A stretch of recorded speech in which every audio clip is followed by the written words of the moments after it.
बिस्मिल्लाहिर्रहमानिर्रहीम। अस्सलाम वालेकुम। तो फ्रेंड्स, आज आपके साथ बहुत ही कमाल की रेसिपी शेयर करने वाली हूँ। तो जी आज मैं आपके साथ शेयर करूँगी मूंग की दाल की कचौरियाँ। बिल्कुल परफेक्ट रेसिपी, ट्राई ज़रूर कीजिएगा। इंशाल्लाह ये रेसिपी आपसे बिल्कुल परफेक्ट बनेगी और बहुत ही मज़े की बनेगी। चलें जी स्टार्ट करते हैं। 2 कप आपने इसमें मैदा लेना है, half table spoon salt, half tea spoon आपने लेना है इसमें ज़ीरा। हाथों के साथ मसल के डालें, इससे बहुत ही अच्छी खुशबू आती है। इसके बाद हमने इसमें ऐड करना है 4 टेबल स्पून आपने ऑयल ले लें। अगर घी है तो बेस्ट है, क्योंकि घी से जो है ना वो कचौरी बहुत ही ज़्यादा क्रिस्पी बनती है। इसके बाद आपने इसे अच्छे से मिक्स कर लेना है, ताकि जो हमने इसमें ऑयल ऐड किया है वो अच्छे से मिक्स हो जाए। तो अभी मैं आपको दिखाऊंगी ये किस टाइप का होना चाहिए। उसके बाद ही आपने इसे पानी के साथ गूंद लेना है। तो इस तरीके से आपने हाथों की मदद से भी इसे अच्छे से जो है ना वो मसल लेना है। और जब आप इसे इस तरीके से दबाएंगे तो ये इस तरीके से हो जाएगा। ठीक है, अब आपने इसे गूंद लेना है और नॉर्मल पानी से गूंदना है। अच्छे से गूंदें और थोड़ा सा सख्त गूंदना है आपने। सॉफ्ट आटा जो है वो बिल्कुल भी नहीं गूंदना। इस चीज़ का आपने ख्याल रखना है।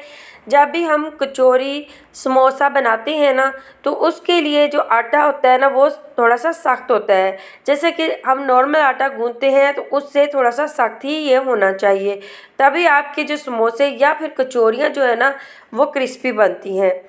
जी फ्रेंड्स, अल्हम्दुलिल्लाह आटा मैंने गूंद लिया है। इस पर मैंने ऑयल लगा के आपने इसे 15 मिनट के लिए छोड़ देना है।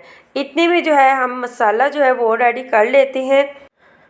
2 टेबल स्पून आपने ऑयल लेना है और इसमें हमने 1 टीस्पून ऐड करना है ज़ीरा, 1 टेबल स्पून कोरिएंडर आपने कुटा हुआ लेना है, half teaspoon salt, 1 tablespoon लाल मिर्च लेनी है, कोरिएंडर पाउडर 1 टेबल स्पून, कुटी लाल मिर्च आपने लेनी है हाफ़ टेबल स्पून।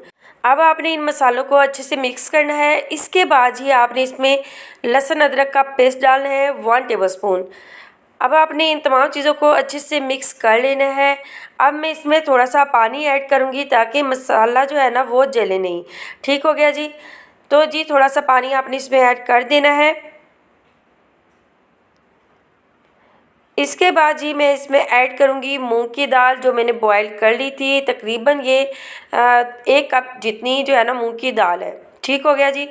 अब जी आपने इसे अच्छे से मिक्स कर लेना है ताकि मसालों में मूंग की दाल जो है वो अच्छे से मिक्स हो जाए।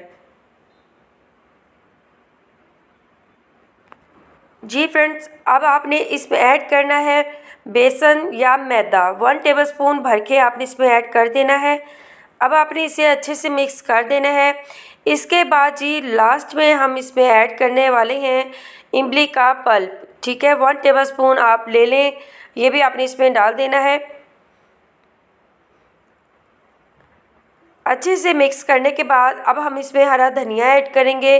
अकॉर्डिंग टू आपने इसमें हरा धनिया ऐड करना है। हरी मिर्चें आपने 2 से 3 लेनी है, वो भी आपने इसमें चॉप करके डाल देनी है। तमाम चीज़ों को आपने अच्छे से मिक्स कर लेना है। अल्हम्दुलिल्लाह मिक्सचर हमारा रेडी हो चुका है। अब जी आपने इसे प्लेट में निकाल लेना है और इसे आपने ठंडा कर लेना है। आटा हमने गूंद के रखा हुआ था, उसे आपने कुछ सेकंड के लिए जो है ना इस तरीके से गूंद लेना है। तो देखिए जी माशाल्लाह कितना सॉफ्ट हो चुका है। अब जी हमने इसके छोटे छोटे पेड़े बना लेने हैं। तकरीबन 2 कप में आप 6 से 8 कचौरियाँ ईज़िली बना सकते हैं। तो फ्रेंड्स इस तरीके से आपने पेड़ा जो है वो बना लेने हैं, इक्वल साइज़ के आप बना लें। जी फ्रेंड्स, अल्हम्दुलिल्लाह मैंने 6 पेड़े जो है ना वो बना लिए हैं। अब आपने इसके ऊपर ऑयल लगा देना है। ठीक है, ऑयल लगा देंगे, अच्छे से आपने इसे ग्रीस कर लेना है। इसके बाद जी हमने लेनी है मूंग दाल जो हमने बना के रखी हुई थी, वो भी ठंडी हो चुकी है। तो इसके भी हमने छोटे छोटे बॉल्स जो है ना वो बना लेने हैं। ठीक है, तो इसी कैसे आपने इसके छोटे छोटे बॉल्स बना लेने हैं। जी फ्रेंड्स, अल्हम्दुलिल्लाह बॉल जो है ये इस तरीके से मैंने बना लिए हैं। तो जितने पेड़े हैं उतने ही आपने जो है इसकी बॉल्स बना लेनी है। तो जी अब बनाने की जो है ना बारी आती है। तो अब हम इसे बना लेते हैं, एक एक करके आपने कचौरी बना लेनी है। अच्छा, दरमियान में से जो है ना आपने थोड़ा सा मोटा रखना है, साइडों से आप थोड़ा सा पतला कर दें। ठीक हो गया जी। तो इस तरीके से आपने कर लेना है। अब जी हमने बेलने की मदद से साइडों से ही आपने बेलना जो है वो घुमाना है, दरमियान से आपने बिल्कुल भी नहीं चलाना। ठीक हो गया।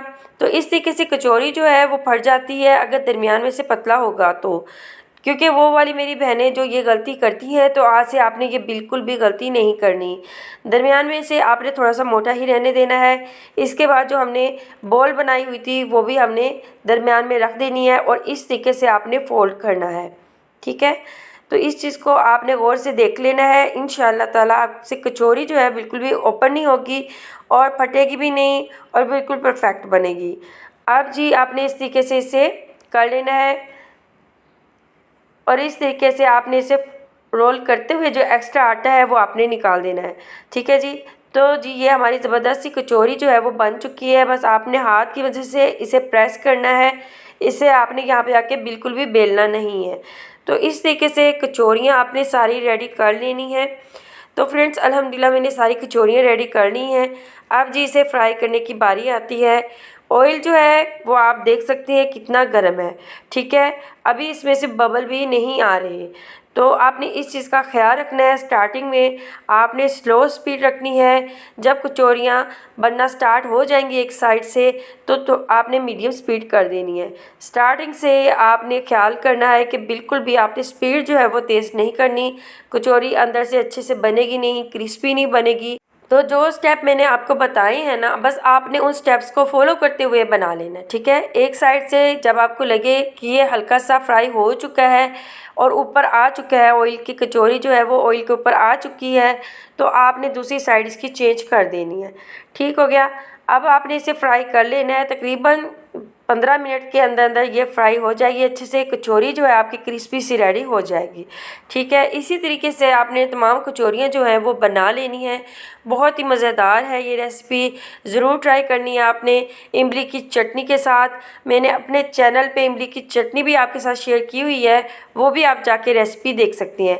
देखें जी बहुत ही मज़ेदार सी क्रिस्पी सी हमारी जो है वो कचौरी रेडी हो चुकी है। ज़रूर आपने रेसिपी ट्राई करनी है और कमेंट करके ज़रूर बताना है।